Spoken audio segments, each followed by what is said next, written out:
Buenas tardes, bienvenidos a este seminario, un seminario sobre cooperación Sur-Sur que se organiza desde el Máster de Estudios Contemporáneos de América Latina como una actividad más de las muchas que se vinculan a los cursos reglados del máster. En este máster nosotros siempre tratamos de abrir espacios de debate y de intercambio de información, así como de aprovechar las voces que nos llegan desde América Latina para que, además de lo que aprendemos en las aulas, en nuestro trabajo cotidiano, pues incorporar los acentos frescos que nos vienen de allí y los problemas más cotidianos, las perspectivas que desde aquí nos resulta imposible emprender o abordar por estar tan lejos. Entonces, este seminario de cooperación Sur-Sur procura justamente uno de estos cometidos, abordar este tema, que es un tema que en las últimas décadas, y concretamente en la última década, en los años 2000, ha tenido una importancia creciente. Yo no sé, ahora lo vamos a tratar con los expertos que nos acompañan, pero suele ser un tema en el que hay materiales restringidos por ser tan nuevo. Entonces yo les animo a que aprovechen estas intervenciones. Yo por mi cuenta también lo voy a hacer, porque tener dos personas que están trabajando desde hace tanto tiempo en esta cuestión nos puede abrir líneas de trabajo, nos puede abrir espacios de conocimiento, de investigación, que pueden ser fructíferos para el desarrollo de las personas que están trabajando dentro del máster o para las otras personas que nos visitan o que comparten estas actividades en el ámbito de la facultad. Bien, entonces voy a presentar a las dos personas que nos acompañan. Tengo a mi derecha a Taina Ojeda. Taina Ojeda es investigadora, es doctora en Ciencias Políticas y Sociología, ¿no? Y Sociología es investigadora, decía, del Instituto Universitario de Desarrollo y Cooperación de la Universidad Complutense. Es una investigadora con una amplia experiencia en este campo. Tiene un sinnúmero de publicaciones sobre temas de cooperación en general y sobre temas relacionados con la cooperación Sur-Sur concretamente. Yo, por citar alguna, citaría una que me llamó mucho la atención, que es una participación en una antología del desarrollo del año 2014, que es un texto muy sugerente y que además muy recomendable. Entonces, bueno, Taina va a abordar uno de los dos elementos, uno de los dos enfoques o de los dos momentos en que vamos a trabajar esta tarde. También nos acompaña, tengo a mi izquierda, a vuestra derecha, a Bruno Ayllón. Bruno Ayllón es un, ya no iba a decir viejo, ¿no? Sí, es un antiguo referente para los que estudian relaciones internacionales en esta facultad y concretamente los que miran hacia América Latina en este ámbito de las relaciones internacionales. Bruno es doctor en Ciencias Políticas y Relaciones Internacionales, es docente e investigador del mismo Instituto Universitario de Desarrollo y Cooperación de la Universidad. Es un viajero por América Latina, ha participado en un sinnúmero de cursos, máster, congresos en la región, es un observador desde cerca de los problemas relacionados con la cooperación y el desarrollo en la región, ¿no? Y es un referente que nosotros desde el máster, siempre que podemos, tratamos de incorporar y de traer sus perspectivas y su visión, ¿no? Entonces, bueno, tiene muchas publicaciones que yo no voy a... Bueno, tiene una que es muy interesante y que además es sobre esta cuestión que se llama la cooperación Sur-Sur y triangular. Se llama subversión o adaptación de la cooperación internacional, ¿no? Ella plantea una propuesta, ¿no? ¿Qué es esto de la cooperación Sur-Sur triangular? Que es un texto reciente publicado en Quito. Bien, entonces, una vez presentados, no sé si les parece la forma de trabajar, y de paso hago una mención que estamos en un espacio muy poco propicio para hacer un seminario, porque aquí hay un foso que nos separa excesivamente. Teníamos un condicionamiento previo que era que había que grabar la sesión, por eso estamos donde estamos. Si no, esto no es un espacio de trabajo demasiado amigable. Entonces, vamos a hacer un esfuerzo por tratar de superar esta barrera, eliminar los cocodrilos del foso y ver si podemos intercambiar un poco de comentarios. Yo haré lo mío para tratar de enlazar una cosa con la otra. Entonces, si les parece bien, podemos empezar con la intervención de Bruno Ayllón, que es una intervención, si me permiten decirlo así, introductoria. Va a tratar de definir qué es esto de la cooperación sur-sur, va a analizar este ámbito como un objeto de estudio, definirlo, abordar sus orígenes, hacer una referencia a su evolución y centrarse sobre todo en la última década, en el siglo XXI, que es cuando ha cobrado una importancia creciente, ¿no? Entonces, esa sería un poco la primera parte, para dejar un poco las reglas del juego establecidas. Y después, Taina nos va a tratar de aproximar a la realidad actual de la cooperación sur-sur desde una visión latinoamericana, dándonos información, que hay bastante información relevante para esto, y nos va a dar soporte para después hacer una discusión. También reflejar un poco no solo la información, sino los debates que hay en torno a este tema y a estos conceptos. Y eso nos va a dejar la puerta abierta a plantear desde el debate las líneas de trabajo, líneas de investigación posibles que pueden ser fructíferas para trabajarlas desde la academia, desde el máster o donde cada uno quiera hacerlo. Entonces ahí ya vamos a hacer un fuego cruzado porque los dos van a tener aportaciones muy interesantes para hacer, y yo ahí espero también que vosotros y vosotras esto os acicatee para que todos decidan hacer sus trabajos sobre cooperación sur-sur. Bueno, muy bien. Esto era una broma. No sé. Pero bueno, que haya, por lo menos, siempre pasa eso. Hoy cuando termina el acto espero que el 80% esté decidido a hacer su trabajo sobre cooperación sur-sur. Ya mañana va a ser el 20% y a lo mejor dentro de una semana queda el 10% que es el que de verdad lo va a hacer. ¿Vale? Bueno, muchas gracias por haber venido aquí a conversar y a trabajar sobre esto, y sin más, le doy la palabra a Bruno Ayllón.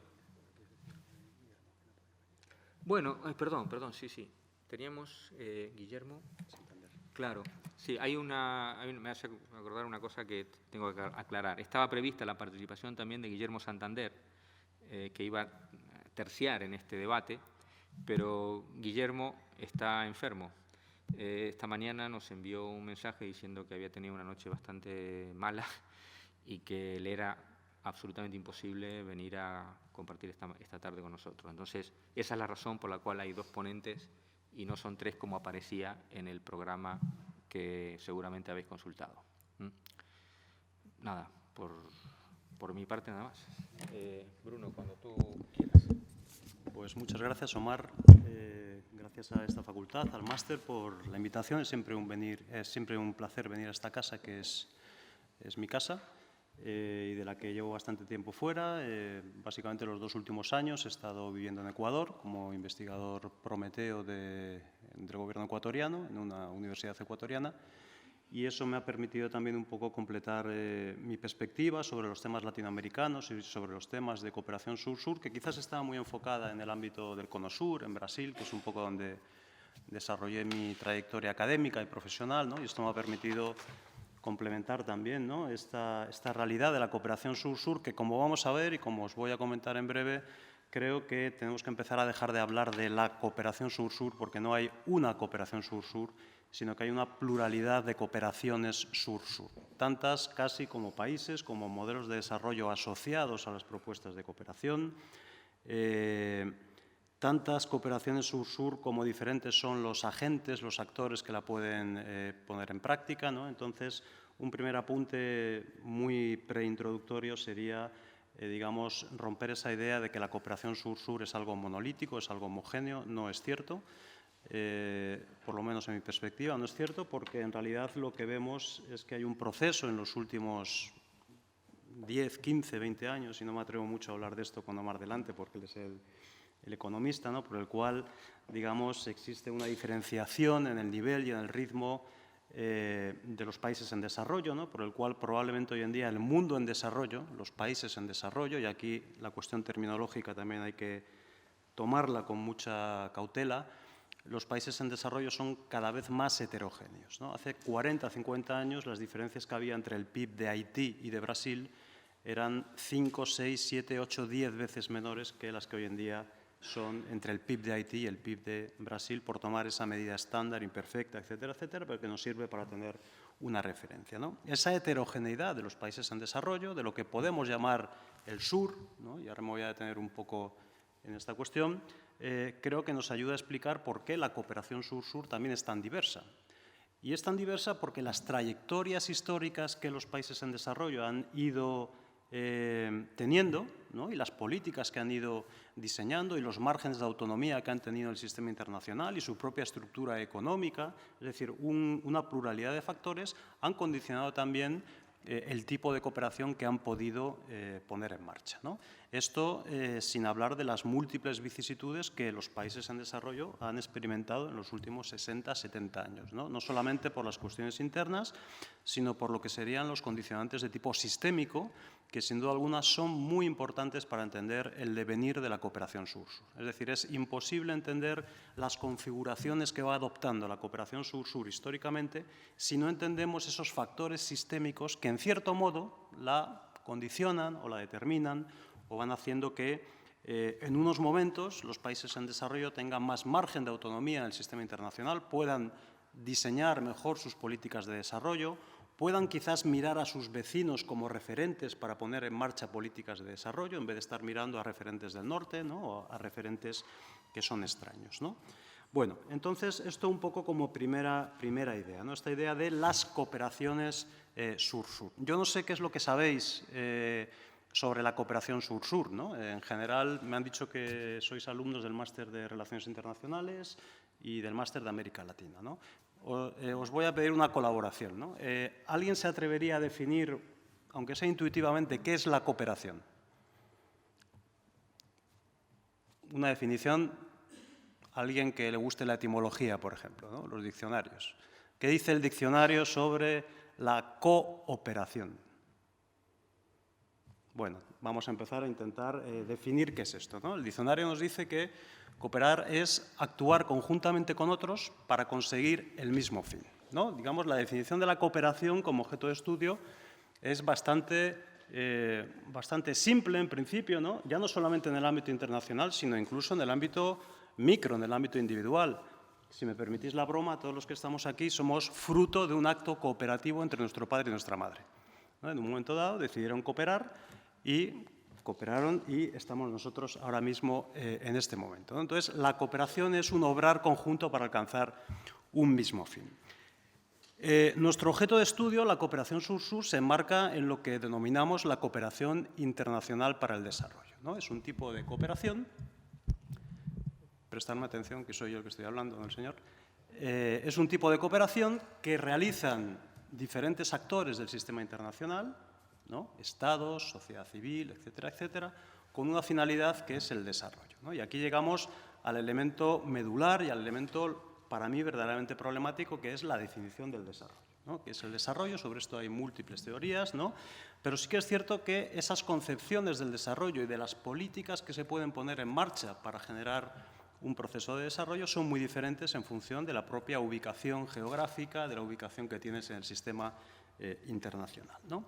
Entonces, una primera referencia de la cooperación sur-sur sería estudiarla en el marco de la cooperación internacional para el desarrollo, que, como sabéis, al mismo tiempo, pues podemos decir que es una subdisciplina o un subámbito de estudio de las relaciones internacionales, ¿no?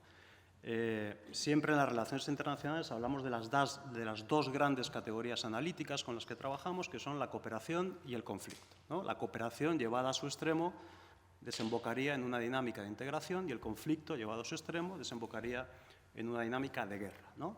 En esta facultad, por ejemplo, en el Departamento de Relaciones Internacionales, si ponemos en una balanza la gente de cooperación y la gente de seguridad o de guerras, ¿no? Pues siempre pesan mucho más los de seguridad, los del misil, los de estas cosas, ¿no? Digamos que la cooperación vende menos o ha tenido menos interés, ¿no? Quizás en los últimos años no tanto, ¿no? Entonces, como objeto de estudio, la cooperación internacional para el desarrollo es un ámbito que estudiamos en el marco de las relaciones internacionales. ¿Y la cooperación sur-sur? ¿Es algo diferente de la cooperación internacional para el desarrollo? Bueno, en principio estudiamos la cooperación sur-sur en el marco de la cooperación internacional para el desarrollo, que puede tener diferentes vertientes o dimensiones, ¿no? E históricamente asimilamos cooperación internacional para el desarrollo a cooperación norte-sur, ¿no? La cooperación que hacen los países desarrollados, los que tienen, los que poseen, los que conocen, los que tienen el dominio tecnológico, los que tienen los recursos financieros, las capacidades técnicas, en un acto que a priori puede parecer solidario, desprendido, desinteresado, a veces caritativo, ¿no? Pero que cuando lo estudiamos en el marco de las relaciones internacionales nos vemos como esa cooperación se configura como un instrumento de política exterior, un instrumento de poder, un instrumento de difusión de valores que están vinculados, por ejemplo, a concepciones sobre el desarrollo. La cooperación sabemos que durante muchos años fue el instrumento para difundir los valores de la teoría de la modernización en los países, digamos, de la periferia capitalista. Entonces, a mí me gusta mucho trabajar con esta idea de la cooperación como instrumento para difusión de valores. Es decir, cuando hacemos cooperación no estamos solamente dando cosas o no estamos ofreciendo una capacidad. Estamos también compartiendo o imponiendo una visión de mundo, ¿no? Una visión, por ejemplo, sobre algunos elementos que son centrales. ¿Cuál es la relación entre Estado y mercado? ¿Cuál es el papel del Estado en la economía? ¿Cuál es la relación entre Estado y ciudadano? Es decir, un conjunto de valores, de cuestiones centrales que también van vinculadas a la cooperación internacional para el desarrollo, ¿no? De hecho, los países de la OCDE, que como sabéis es un club de países ricos, a través de su cooperación, están difundiendo también sus prácticas, todos aquellos estándares, todas aquellas políticas que han acordado en el marco de ese club de países ricos, ¿no? A veces lo hacen de manera disimulada y a veces lo hacen de manera más descarada. Bueno, la cooperación sur-sur, por seguir un poco esta idea, ¿no?, de intentar definirla, ya sabemos que es una dinámica cooperativa, pero lo que es característico, a diferencia de la cooperación internacional, perdón, de la cooperación norte-sur, es que es una cooperación que se realiza entre países en desarrollo, ¿no? Una cooperación que se realiza entre países del sur. Y aquí tenemos una primera dificultad para definir nuestro objeto de estudio, sobre la que no me voy a detener, pero simplemente para que la consideren, y es de qué hablamos cuando hablamos de sur, ¿no? Las terminologías nunca son inocentes, ¿no? De hecho, durante muchos años, incluso en los medios de comunicación, todavía tenemos algún tertuliano carca, ¿no? En fin, que habla de los países del tercer mundo, ¿no? Yo cuando escucho esto pues se me ponen los pelos de punta, ¿no? Porque esto es una cosa pues, que se inventó un señor ahí en el año 52, un francés, Alfred Sauvy, que haciendo un paralelismo, ¿no?, entre la Revolución Francesa y la situación del mundo en ese momento, pues dijo, en fin, que había unos países que eran del tercer mundo, igual que había un primer estado, un segundo estado, etcétera, etcétera, ¿no? Bueno, otras terminologías nos han hablado de los países subdesarrollados. En los últimos años venimos oyendo hablar bastante de esta terminología del sur global, ¿no? Y al respecto me gusta destacar una frase de un artículo muy interesante de dos colegas de esta facultad, de Heriberto Cairo y de Breno Bringel, ¿no?, cuando intentan definir un poco, junto con otro autor importante, Groboggi, lo que es el sur global, ¿no? El sur global es una designación simbólica para denominar a una amplia gama de naciones en desarrollo. Esto lo digo yo, ahora les voy a decir la parte que dice Heriberto y Breno.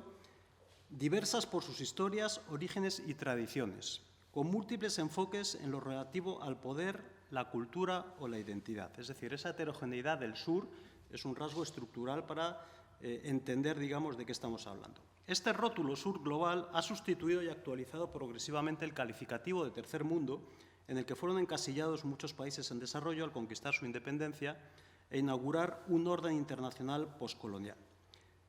Cuando hablamos de un orden internacional poscolonial, eso ya nos permite situar temporalmente el nacimiento de la cooperación sur-sur. Estamos hablando del proceso de descolonización, ¿no? Ese proceso de descolonización que podemos situar como primer momento importante en 1947, con la independencia de la India y de Pakistán, va a ser, digamos, el pistoletazo de salida que va a generar toda una dinámica descolonizadora que va a ir creciendo como una gran ola en los años 50, con una primera oleada de independencias muy importante, sobre todo en Asia y en menor medida en África, y ya en los años 60 la gran oleada de descolonización en África y luego ya los últimos vestigios que van a ser pues, las excolonias portuguesas, 1975, Angola, Mozambique, ¿no? Entonces, digamos, la descolonización es la gran fuerza propulsora que está en el origen de la cooperación sur-sur. ¿En qué contexto geopolítico? En un contexto geopolítico de división, en un contexto geopolítico donde solamente había la posibilidad de estar alineado con uno de los dos bloques, el bloque capitalista o el bloque comunista. Surgen un conjunto de países que intentan, por una parte, reivindicar su característica, su denominador común dentro de su heterogeneidad, que es el hecho de ser países en desarrollo, ¿no? Con un momento señero para la cooperación sur-sur, que es la conferencia de Bandung. Bandung, 1955. Este año exactamente hemos celebrado el 60 aniversario de la conferencia de Bandung, con algunos eventos importantes, ¿no? ¿Y qué pasó en Bandung? Pues básicamente que 29 países recientemente descolonizados, o alguno, digamos, que había tenido alguna circunstancia especial, como China, ¿no? Deciden reunirse en Bandung, que es una ciudad de Indonesia, y allí, junto con un conjunto de movimientos de liberación nacional, es importante mencionarlo porque estos movimientos de liberación nacional están justo en el momento de lucha por su independencia y, en consecuencia, se va configurando una gran coalición de países en desarrollo, ¿no? Y eso también nos da una idea de la cooperación sur-sur como mecanismo de solidaridad política, ¿no? Esta creo que es una idea fuerza que podéis intentar, digamos, guardaros en el bolsillo si queréis, ¿no? La cooperación sur-sur, por supuesto que tiene un componente técnico, es decir, lo que hacemos, proyectitos, intercambios de experiencias, ¿no? Tiene un componente económico muy importante, minusvalorado, probablemente en el que no hemos enfatizado demasiado como investigadores, ¿no? Y aquí hago un mea culpa, ¿no? La cooperación financiera sur-sur es muy importante y creo que está en la base de, digamos, de este fenómeno que llamamos el ascenso del sur, ¿no? Que identificamos ahí en inicios del siglo XXI, ¿no? Pero sobre todo la cooperación sur-sur es un mecanismo de solidaridad política, de países que se reconocen en su historia pasada, en sus desafíos presentes y en las posibilidades de desarrollo futuro a través de algo que identifican que es central, que es la asistencia mutua, la cooperación mutua, ¿no? Al principio no se habla de cooperación sur-sur. Esta terminología que estamos utilizando de cooperación sur-sur es mucho más reciente. Al principio se hablaba de relaciones sur-sur, ¿no? De hecho, la cooperación sur-sur estaría enmarcada en lo que es las relaciones sur-sur, que son diversas, que tienen un componente político. Ese componente político de las relaciones sur-sur es esa posibilidad de generar coaliciones negociadoras entre países en desarrollo que permitan plantear las demandas de los países del sur en las instituciones que fueron creadas como consecuencia del triunfo de las potencias occidentales en la Segunda Guerra Mundial, ¿no? Es decir, el sur va a plantear sistemáticamente demandas al norte. Y este planteamiento de demandas va a encontrar en esa cohesión que existió en el principio, ¿no? de este movimiento sur-sur en los años 50, en los años 60, con otro momento importante que es el movimiento de los no alineados en 1961, con la creación de la UNCTAD en 1964, de la que, por cierto, creo que fue el primer secretario general Prebisch, si no me equivoco, Raúl Prebisch, ¿no? Una figura señera en el desarrollo latinoamericano. Es decir, fijaros que son años de una tremenda efervescencia, ¿no? De un mundo que va surgiendo, de un mundo que va buscando articularse, generar coaliciones para desafiar en cierta medida a los países del norte, para intentar que ese orden liberal que los países del norte habían diseñado y en el cual los países en desarrollo no tenían espacio, más que como suministradores de materia prima, más que como, digamos, espacios para el comercio, siempre en términos de intercambio desigual, ¿no? Ese sur empieza a tomar conciencia de su realidad y de que la única vía o la vía más importante para poder reestructurar ese orden internacional es la solidaridad política, el planteamiento de demandas en conjunto, el equilibrar la relación de fuerzas que se había fraguado después de la Segunda Guerra Mundial, ¿no? Entonces, la cooperación sur-sur nace, sin duda alguna, con un componente político muy fuerte, ¿no? Está en su núcleo, ¿no? En su núcleo duro es la cooperación política entre países en desarrollo, ¿no? Bien, con el correr de los años, esa visión, digamos, hasta cierto punto homogénea, ¿no? o de grandes acuerdos, va un poco fragmentándose, ¿no? Y va fragmentándose, ¿por qué? Pues porque la heterogeneidad en los niveles de desarrollo es muy importante, también porque el norte fue muy eficaz en dividir al sur, sin duda alguna, y toda esa oleada, digamos, de esperanza que surge a partir de Bandung de 1955, pues en pocos años era prácticamente ya papel mojado, ¿no? Con muchos de los grandes líderes que habían impulsado Bandung, estamos hablando de Nehru, estamos hablando de Sukarno, es decir, estamos hablando de gente que fue muy importante en sus procesos de descolonización, lamentablemente ya habían traicionado muchas de las esperanzas que se depositaron en ellos, ¿no? Un caso que me gusta bastante es, por ejemplo, la opción que hace India a la hora, digamos, de analizar, bueno, cuáles son nuestras posibilidades de desarrollo, ¿no? Y frente a la opción de Gandhi, que era una opción muy, digamos, hacia la economía de autoabastecimiento, digamos, esta cosa un poco de caricatura, ¿no? De hacerse uno la ropa y todo eso, ¿no? Digamos, lo que hacen las élites de la India, igual que las élites de Indonesia y otros países, es identificar que su salida al subdesarrollo era la teoría de la modernización. Es decir, las élites de los países del tercer mundo traicionan en cierta medida o buscan un modelo de desarrollo que es exactamente el modelo de desarrollo que los países del norte les habían sugerido, ¿no? Sobre esto hay una bibliografía bastante amplia, ¿no? Incluso ahora en estos 60 años de Bandung, Samir Amin ha escrito bastante sobre esa traición, digamos, que supuso por parte de las élites del proceso descolonizador esas propuestas, ¿no? Pero bueno, este es otro tema. Me interesa entonces que nos quedemos con esta idea de la cooperación sur-sur como un mecanismo de solidaridad política, ¿no?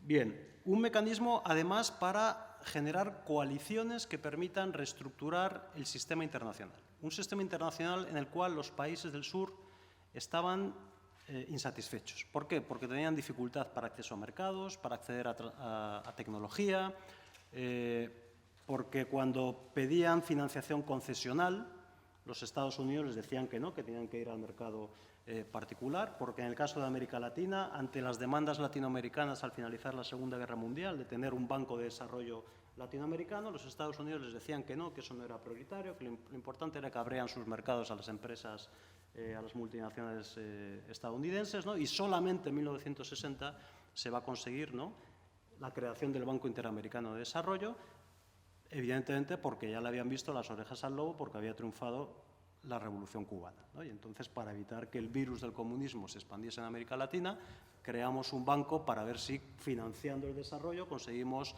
digamos, aplacar, ¿no?, la subversión, ¿no?, utilizando la terminología de la época, que estaba, digamos, inoculada en amplios sectores sociales de América Latina, ¿no? Bueno, la cooperación sur-sur, además de ser un mecanismo de solidaridad política, es una filosofía de colaboración. ¿Y por qué digo que es una filosofía de colaboración? Porque parte de presupuestos radicalmente diferentes respecto a la cooperación norte-sur. ¿Por qué? Porque los principios de la cooperación sur-sur no es que sean ni mejores ni peores, es que son diferentes. Porque los países que la ponen en marcha han sufrido históricamente las consecuencias de una cooperación internacional venida del norte que era normalmente vertical, impuesta, asistencialista, aparentemente beneficiaba a los países en desarrollo, pero terminaba beneficiando mucho más a los países del norte, que conseguían, por ejemplo, abrir puertas para instalar sus empresas, o conseguían ventajas geoestratégicas, o incluso, siguiendo un poco la teoría política de la cooperación de Hans Morgenthau, utilizando la cooperación como instrumento de soborno para ganar votos en organismos internacionales, ¿no? Los países en desarrollo, por su propia experiencia histórica y para evitar repetir los errores de la cooperación del norte, plantean una cooperación desde presupuestos muy diferentes, ¿no? ¿Esos presupuestos cuáles van a ser? Pues, por ejemplo, la idea de la equidad entre las partes, el consenso en la negociación, ¿no?, la horizontalidad. Es decir, hay una posición de horizontalidad, aun sabiéndose radicalmente diferentes, ¿no?, en sus condiciones estructurales de desarrollo, en su inserción en el mundo. Es una filosofía de intentar colocarte en un mismo nivel respecto al otro. Y sobre todo, desde la perspectiva epistemológica, me parece que es muy importante pensar en la idea de que la cooperación sur-sur plantea como elemento central de la cooperación no el dinero, no la donación, que es el elemento constitutivo de la cooperación norte-sur, el dinero que te doy, sino el conocimiento que podemos intercambiar entre nosotros. Este es el elemento central de la cooperación sur-sur. Es una cooperación, básicamente, estoy hablando en grandes tipos ideales, luego evidentemente podemos ir al detalle, seguro que ya alguien está pensando, bueno, ¿y China? ¿No? Siempre todo el mundo piensa en China, yo siempre digo que China dentro de este ecosistema es un diplodocus, es un animal diferente al cual tenemos que tratar de manera diferente, ¿no? Entonces, simplemente como apunte, porque ya veo las caras y siempre ya sé un poco que está la cosa china está muy presente, ¿no? Pero en principio, la idea de conocimiento que se intercambia, la idea de identificar soluciones a problemas de desarrollo a través de nuestra experiencia histórica es muy importante en la cooperación sur-sur. Tomemos el caso del país de origen de Omar, ¿no? Argentina es un país destacado en cooperación sur-sur. ¿Qué hace bien Argentina en cooperación sur-sur? ¿En qué es campeona Argentina en cooperación sur-sur? Si entendemos esta lógica, que os voy a describir ahora, vamos a entender un poco la lógica de la cooperación sur-sur. La lógica es, ¿qué problema de desarrollo he tenido yo como país? ¿Qué políticas públicas he conseguido diseñar, muchas veces con el apoyo de la cooperación internacional, es cierto? ¿Qué soluciones le he dado a esos problemas de desarrollo? ¿Cómo las he implantado? ¿En qué momento esas políticas de desarrollo han madurado en mi país? ¿Y en qué momento se da una alianza, digamos, entre tres factores que son fundamentales? La capacidad técnica que he ido generando y consolidando, la voluntad política que tiene que existir, porque la cooperación sur-sur es instrumento de política exterior, y solamente haré cooperación sur-sur con otros similares cuando entienda que las soluciones a mis problemas del desarrollo a lo mejor no están en el lejano norte, o en tecnologías que me son extrañas, o en tecnologías que cuando voy a incorporarlas resulta que me hacen más daño que el beneficio que obtengo, ¿no? Sino cuando hay una voluntad política de un acercamiento al otro, ¿no? Al que me es próximo, al que entiende mi contexto social y cultural, al que entiende mi trayectoria, al que sabe el cuidado y la sensibilidad que existe en torno a principios como el principio de soberanía nacional, al evitar la injerencia en los asuntos internos tan típica de la cooperación internacional y que en la cooperación sur-sur es un principio sagrado, ¿no? También con su lado oculto, ¿no? O su lado muchas veces contradictorio, ¿no? Bien, voluntad política, capacidad técnica y el tercer elemento que es importante, recursos financieros. La cooperación sur-sur no es dinero, pero es importante tener recursos financieros para poder desplegarla, ¿no? Y ahí, sin duda alguna, esta última década ha sido una década, estos últimos 15 años, quizás desde hace 2 años han cambiado bastante los vientos, sobre todo en América Latina, y ahora, por supuesto, en China, ¿no? Con este, ¿cómo lo llaman ahora? Los chinos, el nuevo normal, ¿no? El nuevo normal es tipos de crecimiento o tasas de crecimiento en China entre el 6 y el 7% en vez del 12, del 11 como han tenido, ¿no? Bueno, los recursos financieros no voy a decir que han sido abundantes en la última década, pero han tenido un ritmo de crecimiento mucho mayor que el que tuvieron en los años 80 o 90, ¿no? Bien, en la evolución de la cooperación sur-sur también tenemos que entender que esa evolución ha estado llena de vicisitudes, ¿no? Después de este momento inaugural de entusiasmo, como todo en la vida al principio, pues uno está muy entusiasmado cuando se enamora, cuando empieza la carrera, cuando empieza a dar clases, ¿no?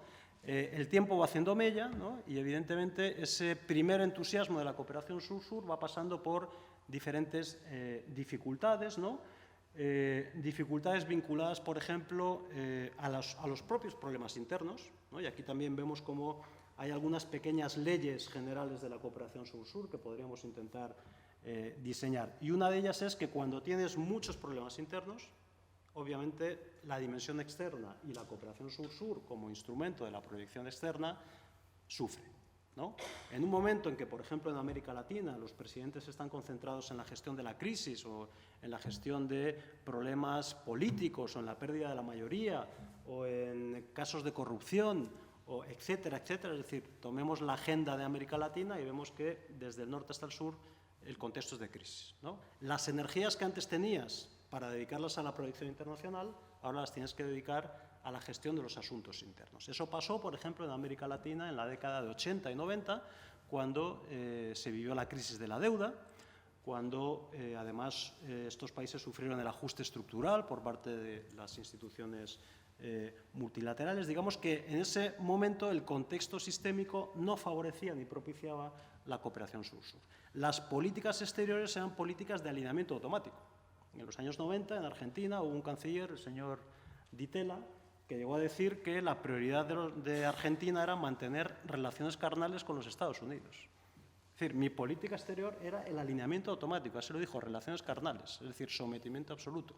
Políticas exteriores orientadas al norte, orientadas al libre comercio, orientadas a un diagnóstico que entiende que la solución a mis problemas es la inserción descarnada en la economía globalizada, desde luego no propician el buscar en el vecino soluciones a tus problemas de desarrollo o intentar fortalecer la cooperación sur-sur en marcos regionales, en procesos de integración regional, de los que probablemente os va a hablar ahora un poquito Taina, que es una línea de investigación bastante interesante. Entonces, esas vicisitudes de la cooperación sur-sur no las podemos tratar aquí en poco tiempo. Esto lo solemos hacer en cursos, en seminarios un poco más extendidos. Queda aquí la propuesta y el ofrecimiento por si el máster de América Latina nos quiere invitar a plantear un seminario con más tiempo, ¿no? Ya me voy haciendo un poco nos vamos haciendo la propaganda, ¿no? Creo que merece la pena. Creo que merece la pena porque a mí no me interesa tanto la cooperación sur-sur en sí misma, sino me interesa como desafío de conocimiento y como desafío, digamos, a un orden internacional que, sin duda alguna, encuentra alternativas, ¿no? ¿Cuán profundas son esas alternativas de la cooperación sur-sur? ¿Cuán transformadoras son? ¿Cuán replicadoras, no sé si existe esta palabra, cuán replicadoras de los modelos tradicionales de desarrollo son? ¿No? Al final, muchas veces, a lo mejor estamos cambiando 6 por media docena, ¿no? Es decir, ¿cuál es el modelo de desarrollo que puede tener la propuesta de China, por ejemplo, ¿no? ¿Cuál es el impacto ambiental? ¿Cuál es la relación que establecen muchos modelos de cooperación, por ejemplo, con la naturaleza, ¿no? ¿Qué propuestas alternativas existen en el mundo andino, por ejemplo, a través de las políticas del Summa Causai, del Summa Camaña, del buen vivir, ¿no? Es decir, hay multiplicidad de propuestas que me parece que plantean un universo de posibilidades analíticas, de líneas de investigación, de trabajos, ¿no? Que no tienen por qué quedarse solamente en la cooperación sur-sur, sino que nos pueden ayudar a comprender las grandes transformaciones que se están operando en el mundo constantemente, pero sin duda alguna a partir del siglo XXI, ¿no? Y aquí ya entronco con otra idea, que es la fase más reciente de la cooperación sur-sur, que es lo que podríamos denominar una época de auge, ¿no? El Programa de Naciones Unidas para el Desarrollo en el año 2013 publica, yo creo que ya un poquito tarde, porque ya había señales de que ese ascenso estaba, digamos, cuesta abajo, publica el informe de desarrollo humano de ese año dedicado al ascenso del sur, ¿no? Ese ascenso del sur, que evidentemente ya se venía, ya había señales muy importantes a partir, pues en primer lugar, del 11 de septiembre del 2001, pero sin duda alguna con la crisis del año 2008, ¿no? Pensemos que es un momento en el cual hay un cuestionamiento del modelo de desarrollo, de las prácticas de desarrollo de los países capitalistas, de Europa Occidental, de la OCDE. Hay un poco este entusiasmo, ¿no? De que los BRICS, ¿no? Son alternativas, son coaliciones de países que estarían planteando un orden contrahegemónico, no antisistémico. Esta es una discusión bastante interesante, ¿no? Los BRICS son contrahegemónicos, es decir, lo que quieren en el fondo es que se amplíe el gran juego de las relaciones y de la economía internacional, o los BRICS son antisistémicos, están planteando un órdago, ¿no? Esto lo puedo decir aquí en España porque cuando digo órdago en América Latina hay que explicar lo que es el MUS y no me entienden, ¿no? Entonces creo que aquí me van a entender, ¿no? Es decir, los BRICS están planteando un órdago al gran juego de las relaciones internacionales, ¿no? Esto es un debate muy interesante, ¿no? Que, por ejemplo, pues han abordado intelectuales de la talla de François Outard, que no sé si les suena, pero les recomendaría que lo buscasen, ¿no? Porque es una pregunta que yo creo que es bastante relevante, ¿no? Siglo XXI es el ascenso del sur, es un momento en el cual tenemos, digamos, en el campo de la cooperación para el desarrollo, un replanteamiento, ¿no? De la eficacia de la cooperación, hasta qué punto después de 60 años de cooperación, de miles de millones de dólares invertidos, esa cooperación ha sido eficaz para reducir la pobreza, para generar mayor inclusión social, para integrar a los países en la economía internacional. La respuesta, evidentemente, parece ser no parece ser muy positiva, ¿no? Y eso genera también una insatisfacción en el ámbito de los estudios sobre el desarrollo y de la cooperación para el desarrollo, por el cual, digamos, hay una mayor apertura hacia otras posibilidades, otras alternativas, como puede ser la de los países emergentes y la de toda esta constelación de siglas que de repente empiezan a invadirnos, ¿no? Los BRICS, los EAGLES, los NETs, los CIBETs, es decir, diferentes agrupaciones de países que parece que están planteando alternativas, están planteando, digamos, otras formas de ver las relaciones internacionales, ¿no? Pero aquí también nuevamente vamos a ver esa heterogeneidad, ¿no? Y aquí simplemente un apunte para que tampoco pensemos que la cooperación sur-sur o las cooperaciones sur-sur son todas, por definición, antisistémicas y contrahegemónicas. ¿Por qué? Porque en realidad lo que tenemos es una diversidad de formas de entender la cooperación sur-sur y de practicarla. Con países que entienden la cooperación sur-sur como un mecanismo de acercamiento a los países de la OCDE, como una especie, digamos, de sello de calidad que te permite lograr, por ejemplo, el ingreso en algunos clubs internacionales o en algunas organizaciones. Estoy pensando, por ejemplo, en el caso de Colombia, de México, quizás de Chile, que son países muy activos en la cooperación sur-sur, pero con propuestas que probablemente no son, desde luego, revolucionarias ni son propuestas contestatarias, ¿no? Serían más bien propuestas, digamos, de adhesión o de alineamiento a lo que es las políticas que ya conocemos, ¿no? Entre Pinto y Valdemoro, es decir, entre estos países más revolucionarios, más, si se quiere, que plantean una cooperación sur-sur abiertamente anticapitalista, son poquitos, ¿no? Y incluso esos poquitos habría que matizarlo, ¿no? Y estos países más, digamos, condescendientes con el norte, tenemos otro tercer grupo de países que son países un poco más, digamos, reticentes o países que tienen dudas, que no terminan, que están un poco más en la línea revisionista, cuestionan la cooperación internacional para el desarrollo, pero al mismo tiempo tampoco quieren romper los puentes con lo que sería ese régimen de cooperación. Estoy pensando en países un poco más, pues por ejemplo, como Brasil, ¿no? Aunque también es bastante crítico, como Uruguay, ¿no? Países un poco que intentan conservar la propia naturaleza de la cooperación sur-sur y mantener su naturaleza de países en desarrollo, pero al mismo tiempo, digamos, pues reconocen que es necesario entablar un diálogo con la cooperación de los países del norte, ¿no? Y generar un sistema de cooperación que sea mucho más inclusivo, ¿no? Simplemente un apunte para que vean esta heterogeneidad de la cooperación sur-sur, ¿no? Bueno, podríamos hacernos muchas preguntas sobre la cooperación sur-sur, ¿no? Yo me he hecho aquí alguna pequeña lista que no vamos a poder responder, pero simplemente la voy a citar como disparador, ¿no? De algunas ideas, de algunas reflexiones, pues que quizás les puedan ayudar en sus futuros trabajos de investigación. Desde luego hay una cuestión ontológica. ¿Qué es la cooperación sur-sur? ¿Cuál es su naturaleza y su identidad? ¿No? Sobre esto pueden hacer ensayos hermosos, reflexiones profundas, sesudas, con bibliografía que también es muy importante y que además nos va un poco también poniendo en otras ondas de investigación que creo que son importantes, que es, por ejemplo, preguntas sobre dónde se está produciendo el conocimiento sobre la cooperación sur-sur, ¿no? Y esto es bastante sintomático. Cuando vemos dónde se está produciendo el conocimiento sobre la cooperación sur-sur, vemos que no es en el sur. Y esto está muy vinculado a un factor, y es el interés y la amenaza, sobre todo, que sienten los países del norte a partir de este auge del sur, ¿no? Digamos que la cooperación sur-sur es un componente muy pequeño, ¿no? De algo que es mucho más amplio, que es el gran desafío, el formidable desafío que plantean los países en desarrollo y los países emergentes a los países del norte. Por ejemplo, en las nuevas fronteras del desarrollo, que no son tan nuevas, como África, ¿no? Cuando uno ve el formidable desafío de China en África y cuando uno ve por qué los países africanos optan o prefieren el consenso de Beijing al consenso de Washington, uno tiene que plantearse qué es lo que ha fallado en la cooperación tradicional del norte, qué es lo que no ha funcionado en las propuestas de los países del norte. Y uno va a ver que, en el fondo, los países muchas veces, o sus gobernantes, sus élites, lo que quieren es un poco más de lo mismo. Quieren una cooperación, por ejemplo, en ámbitos que los donantes tradicionales han abandonado.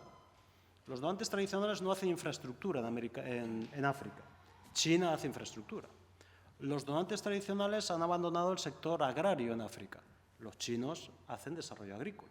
Entonces, cuando pensemos en el desafío chino, cuando pensemos en el desafío de la cooperación sur-sur, los brasileños exactamente igual, ¿no? El gran fuerte de la cooperación brasileña en África, por ejemplo, es el sector agrícola, el sector de la salud y la capacitación profesional, ¿no? Es decir, ámbitos que los donantes tradicionales no han tocado, ¿no? Hay un vacío y ese vacío es llenado por la cooperación sur-sur, ¿no? Bueno, ¿cuándo surge la cooperación sur-sur? ¿Cuáles son sus rasgos?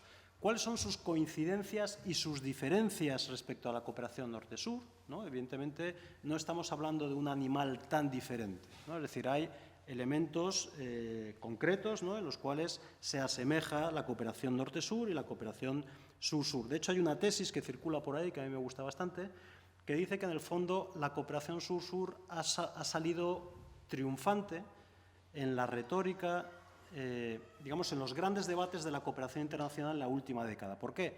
Porque los donantes del norte lo que han ido haciendo ha sido asimilar toda la terminología y toda la narrativa de la horizontalidad de la cooperación sur-sur y la han incluido en su propia jerga de trabajo, ¿no? La apropiación, el alineamiento, todo esto son principios básicos de la cooperación sur-sur. ¿Qué es el alineamiento? El alineamiento, que es una jerga tecnocrática que utilizan los países del norte, es lo que los países del sur siempre han dicho que es mi cooperación hará lo que usted quiera que hagamos, ¿no? Ahora lo llaman alineación. La apropiación, es decir, son cosas que están presentes en el discurso de la cooperación sur-sur. Entonces, habría, digamos, un movimiento por el cual ha sido la cooperación del norte la que se ha acercado a la narrativa, pero también a la práctica de la cooperación sur-sur, y no al revés, ¿no? Salvo quizás en estos casos, que son bastante contados, de estos países del sur o de la periferia, digamos, que están más cerca del norte, ¿no?, como sería el caso de estos países que he citado antes, ¿no? Bien, otra cuestión que podemos pensar es qué modalidades adopta la cooperación sur-sur.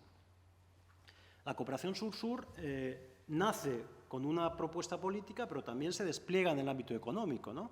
Este informe de desarrollo humano del año 2013, que les recomiendo, El ascenso del sur, describe, por una parte, las transformaciones sociales que se han producido al interior de los países en desarrollo, por ejemplo, con un fenómeno que es interesante, que es el ascenso de las clases medias, ¿no?, pero también como algunas dinámicas de economía internacional, como es, por ejemplo, el comercio internacional o las migraciones, tienen cada vez mayores componentes sur-sur. La inversión extranjera directa cada día es más entre países en desarrollo, ¿no? Y eso también está reflejando esos cambios, ¿no?, por los cuales, obviamente, pues tenemos un cambio fundamental y ese fenómeno del ascenso del sur. Bien, hay una modalidad política, pero también tenemos una modalidad económica, comercial, financiera, tecnológica, cultural, es decir, la cooperación sur-sur se despliega en múltiples modalidades y también se concreta en instrumentos que muchas veces son semejantes a la cooperación, a los instrumentos de la cooperación norte-sur, pero que incorpora también novedades, ¿no? Cuando uno ve, por ejemplo, lo que son los acuerdos de suministro energético, ¿no?, que tienen países como Venezuela, pues uno ve que, evidentemente, eso es una innovación en el campo de la cooperación porque supone un beneficio o menor presión en la economía de pequeños países centroamericanos o caribeños altamente dependientes del petróleo y, en consecuencia, significa que al recibir petróleo más barato pueden dedicar parte de su presupuesto, por ejemplo, a política social, ¿no? Esos acuerdos de suministro energético, con todas sus cláusulas, etcétera, etcétera, y con condiciones tremendamente beneficiosas, son también innovaciones que trae la cooperación sur-sur a la cooperación internacional. En consecuencia, la cooperación sur-sur nos trae transformaciones en las concepciones del desarrollo y en la manera de poner en práctica las políticas de desarrollo, pero también nos trae innovación, ¿no? Bueno, otro elemento importante sería la relevancia de la cooperación sur-sur. ¿Cuánto pesa la cooperación sur-sur, por ejemplo, en términos económicos y financieros, ¿no? ¿De cuánto dinero estamos hablando? Si intentásemos homologar la cooperación sur-sur en términos financieros a la ayuda oficial al desarrollo, ¿sabéis lo que es ayuda oficial al desarrollo? ¿Sí? Los de Relaciones Internacionales lo tienen que saber porque supongo que tendrán a Sana Aguja y les habrá dado bastante sobre esto. ¿A quién? Está de sabático. Bueno. Puedes mover la cabeza así igual, sí, en caso. Bueno, la ayuda oficial al desarrollo es el conjunto de recursos financieros, ¿no?, o de imputaciones o de estimaciones o de monetarizaciones, ¿no?, es decir, traducción a moneda, de las asistencias técnicas y de un conjunto de actividades que se supone contribuyen al desarrollo de los países en desarrollo, de los países del sur, ¿no? Al año, aproximadamente, tomando el último dato que tenemos, estamos hablando de ¿cuánto dinero? Si no contamos las cosas, no sabemos cuánto pesa, ¿no? ¿Cuánto más o menos están dedicando los países, los 29 países de la OCDE, perdón, del CAT-OCDE? El objetivo general sería para cada nación del 0.5. Claro, ese es un objetivo que proclama la Asamblea General en el año 69 o 70, ¿no? Bueno, entonces mi pregunta, tomo tu comentario. ¿Cuál es el 0,7% del PIB de esos 29 países de la OCDE? Bueno, es aproximadamente unos 350.000, 400.000 millones de dólares, ¿no? En ayuda oficial al desarrollo. Eso debería ser lo ideal. ¿Cuánto están dedicando los países del norte a ayuda oficial al desarrollo? Apenas 130.000 millones de dólares. 130.000 millones de dólares que, si luego vamos a ver de lo que estamos hablando, por ejemplo, tenemos los costes administrativos que son entre el 10 y el 15%. Tenemos lo que algunas ONGs llaman la ayuda fantasma, que son imputaciones que se hacen los países del norte como que han cooperado, pero que en el fondo son formas de autocooperar. Por ejemplo, las becas que damos a estudiantes extranjeros para que vengan a estudiar a nuestras universidades son formas de garantizar que nuestras universidades tienen alumnos con precios subvencionados, ¿no? El perdón de la deuda que nos imputamos como ayuda oficial al desarrollo no deja de ser, ni más ni menos, algo que ya hemos cobrado hace mucho vía intereses, ¿no? Y que, en el fondo, pues nos estamos imputando. La ayuda humanitaria, que no deja de ser, les creamos la guerra, les bombardeamos, les destruimos las infraestructuras y luego les damos el dinero para que contraten a nuestras empresas para reconstruir las infraestructuras que previamente hemos destruido, lo computamos como ayuda oficial al desarrollo, ¿no? Entonces, cuando contabilizamos la ODE, estamos hablando de unos 130.000 millones de dólares. ¿Y cuánto representa la cooperación sur-sur? Pues no lo sabemos. Y esto es un gran problema que tenemos. ¿Por qué no lo sabemos? Porque no hay una definición consensuada de qué debemos considerar cooperación sur-sur. ¿Por qué? Pues porque, en primer lugar, no existe un organismo, como tienen los países del norte, los países de la OCDE, un organismo que genere, digamos, el consenso, la normativa, los estándares técnicos que nos permitan contabilizar en bases homogéneas aquello que estamos gastando en cooperación, en ayuda oficial al desarrollo. Los países del sur no tienen eso, ¿no? No han generado ese espacio, ¿por qué? Pues porque no les ha parecido, digamos, prioritario, ¿no? Y también un poco para evitar emular, ¿no? Ese efecto de emulación de hacer lo mismo que hacen los países del norte, ¿no? Hay estimaciones. Hay aproximaciones. Esas aproximaciones tienen horquillas muy amplias. Tenemos desde las estimaciones más conservadoras que nos dicen que la cooperación sur-sur estaría movilizando en torno a los 15.000 millones de dólares al año en el mundo, de los cuales buena parte hay que imputárselos a China y a Arabia Saudita, y aquí entre paréntesis, hasta cuándo se es país en desarrollo, hasta cuándo se es país del sur, etcétera, etcétera, ¿no? Pero, digamos, la cooperación sur-sur moviliza, en principio, parece que moviliza pocos recursos, pero depende de lo que contemos. Si, por ejemplo, contabilizamos los créditos concesionales que está ofreciendo el Banco Nacional, o que ofrecía antes de la crisis el BNDES en Brasil, el Banco Nacional de Desarrollo, vemos que hoy en día el Banco Nacional de Desarrollo es el mayor prestamista que existe en América Latina, por encima del Banco Mundial y del Banco Interamericano de Desarrollo. No digamos del Banco del Sur, que todavía no se ha puesto en marcha y vamos a ver qué es lo que pasa con la que está cayendo, ¿no? Entonces, depende de lo que consideramos que es la cooperación sur-sur, ¿vale? En cualquier caso, no es tan importante la cantidad o los recursos que moviliza la cooperación sur-sur como su significado simbólico y su significado político. ¿Por qué? Porque la cooperación sur-sur también está desafiando al régimen de cooperación internacional de desarrollo que han montado los países de la OCDE. Y esto es lo que me parece interesante y lo que decía en el libro que ha comentado Omar, ¿no? Ese componente hasta cierto punto subversivo o contestatario que tiene la cooperación sur-sur. ¿Por qué contamos así la cooperación? ¿Por qué la ODE? ¿Por qué tenemos que debatir estos temas en la Agenda Internacional del Desarrollo y no estos otros? ¿Por qué la agenda lo ponen los países del norte y no los países del sur? ¿No? ¿Por qué los mecanismos o los principios de eficacia de la cooperación tienen que ser los que han definido ustedes y no los que nosotros podamos definir? ¿Por qué las metodologías de formulación de proyectos, de evaluación de proyectos, tienen que ser como ustedes digan y no como nosotros, a partir de nuestra propia experiencia histórica, tenemos que formular? ¿Por qué el desarrollo que tenemos que perseguir es el del crecimiento del PIB y no el de una vida armoniosa con la naturaleza, como pueden ser, por ejemplo, las propuestas del Summa Causae, ¿no? Es decir, esos cuestionamientos es lo que me parece más interesante o lo que en el ámbito personal me motiva más a investigar sobre la cooperación sur-sur y sobre sus contradicciones, que son muchísimas. No tengo una visión naif ni romántica de la cooperación sur-sur, ni mucho menos. Sé sus limitaciones, o creo que las conozco, ¿no? Pero también soy consciente de lo interesante que es, y aquí saco mi lado liberal, cuando tenemos una ruptura del monopolio. Las rupturas de monopolio son maravillosas. Y lo que ha hecho la cooperación sur-sur en los últimos 15 años ha sido romper el monopolio de la solidaridad que los países del norte sistemáticamente decían ejercer. Hoy en día hay más alternativas. Para un receptor de cooperación, hoy en día no depende solamente de los Estados Unidos o de Inglaterra. Tienes a los chinos, tienes a los brasileños, tienes a los rusos, tienes a los indios, que hacen una cooperación muy interesante en temas tecnológicos y en temas agrarios, por ejemplo, en todo lo que es el Cuerno de África, que además tiene una presencia migratoria muy relevante de los indios, ¿no? Eso me parece tremendamente interesante, ¿no? Y la ruptura del monopolio obliga a discutir mucho más sobre las políticas y obliga también a los países del norte a reaccionar. Y esa reacción ha sido, en primer lugar, de sorpresa y después ha sido de intentar generar mecanismos, digamos, de atracción, incluso de cooptación, ¿no? Y esto creo que es muy interesante también, ¿no? La lógica del poder que subyace también a la cooperación internacional, ¿no? A veces tenemos una visión un poco, bueno, la cooperación es solidaridad y tal. Bueno, lo otro existe también, ¿no? Y hay que entenderlo para poder analizarlo también en la cooperación sur-sur, porque también existe, ¿no?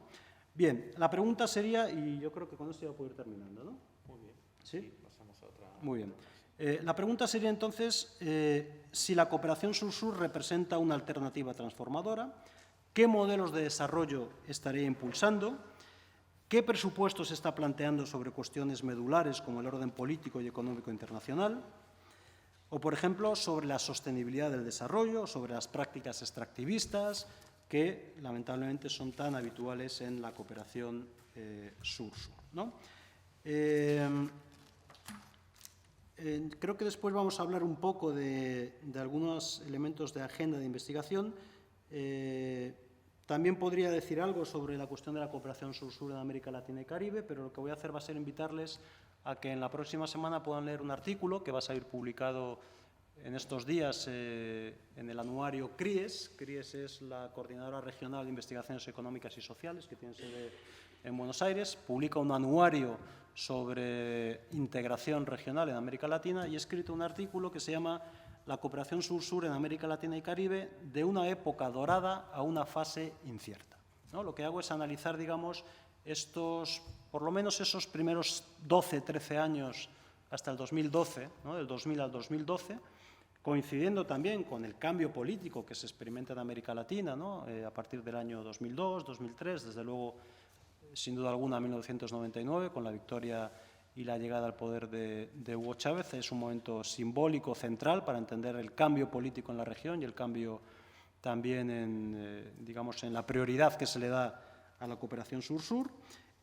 Analizo esos 10, 12 años y analizo también el momento en el que creo que se empiezan a mostrar las primeras señales de el agotamiento del ciclo económico, ¿no? Y como dice el refrán, ya saben que cuando el dinero sale por la puerta, el amor salta por la ventana. Pues cuando el ciclo económico se agota, el ciclo político muchas veces cambia, ¿no? Y en ese sentido lo que estamos viendo en América Latina es un contexto tremendamente difícil, un contexto donde creo que todo el apoyo que recibió la cooperación sur-sur, económico, técnico, social, se va a ver enfrentado a un desafío tremendo. Va a haber más cuestionamientos sobre la cooperación sur-sur, sobre en qué se gastan esos recursos, sobre de qué manera se han negociado, se han puesto en marcha determinados contratos.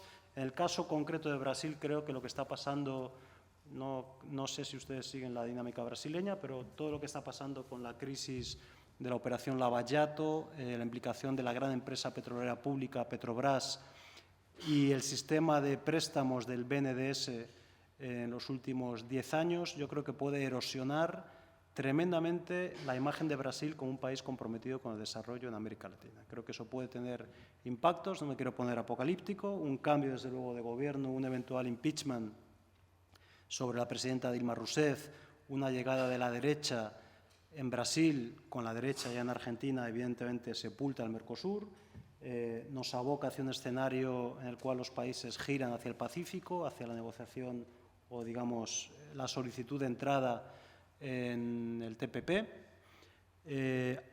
Nos aboca a políticas exteriores mucho más orientadas a Washington y a Bruselas. No digo que esto sea negativo, sino que creo que se genera un desequilibrio, porque lo que han hecho los países, algunos países latinoamericanos en la última década ha sido diversificar sus opciones de inserción internacional. No pusieron todos los huevos en la canasta de los países del norte, sino que abrieron otros espacios, como por ejemplo África, en el caso de Brasil, ¿no?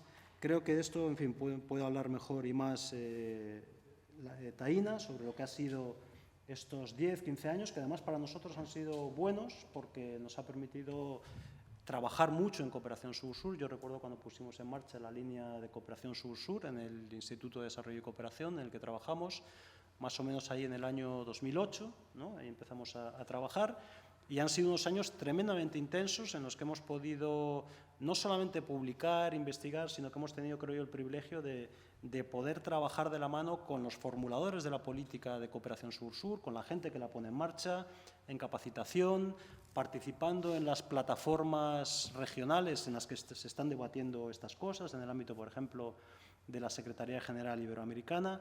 Creo que también ha sido muy relevante que hemos conseguido identificar a nuestros pares en América Latina y hemos generado una comunidad epistémica, una comunidad de conocimiento que, más allá de los lazos personales que tenemos, creo que es un buen balance, ¿no? Tenemos un grupo ahí de 20, 25 investigadores en América Latina trabajando en temas de cooperación sur-sur en múltiples dimensiones, ¿no? Creo que el bagaje es interesante, en medio de 1000 dificultades que no les voy a relatar, ¿no? Pero creo que estamos entrando en un momento difícil. Vamos a ver si la cooperación sur-sur consigue mantener ese impulso, ¿no? Y bueno, luego quizás podemos hablar al finalizar de algo que a lo mejor les interesa más o nos pueden preguntar, que son agendas de investigación, ¿no? Es decir, qué temáticas directamente de cooperación sur-sur o colaterales o vinculadas a la cooperación sur-sur podrían ustedes trabajar si les interesa. Estoy llamando a usted, pero es que estoy todavía con el chip de Ecuador, ¿no? Entonces, ¿qué dinámicas os interesan trabajar? A lo mejor no os interesa ninguna y no pasa nada, ¿no? Pero pensar que la cooperación sur-sur da mucho de sí porque, por ejemplo, un tema que se me ocurre, ¿no? La cooperación sur-sur en temas de seguridad o en temas de militares o en temas de defensa o cooperación sur-sur en servicios de inteligencia. Claro, esto suena un poco, pero existe. Por supuesto, y es muy fluida, es tremenda. Yo siempre digo, medio en broma, medio en serio, que lamentablemente tenemos una experiencia histórica trágica de cooperación sur-sur, que fue el Plan Cóndor. El Plan Cóndor fue una cooperación sur-sur, lamentablemente, entre las élites latinoamericanas, militares y políticas para aniquilar a los adversarios. Entonces, la cooperación sur-sur en sí no es ni buena ni mala, depende del sentido, digamos, que le quieras dar, ¿no? Es un intercambio de información, de prácticas que terminan generando un genocidio, ¿no? Entonces, hay múltiples líneas de trabajo, ¿no? Que quizás yo creo que además aportan algo que es relevante, que es la originalidad, ¿no? En el ámbito español todavía yo creo que no hay una producción en cuanto a tesis. Quizás en los 2 o 3 últimos años ha empezado a haber más tesis sobre cooperación sur-sur, ¿no? Pero creo que todavía es un desafío. Es cierto que en el ámbito de la economía sí que a partir de, en fin, los economistas del desarrollo y todo esto sí que trabajaron un poquito más, pero en el ámbito de la ciencia política, de las relaciones internacionales sobre todo, creo que ahí tenemos todavía una deuda, ¿no? Bueno, me paro por aquí, que si no les aburro. Muy bien, muchas gracias, Bruno.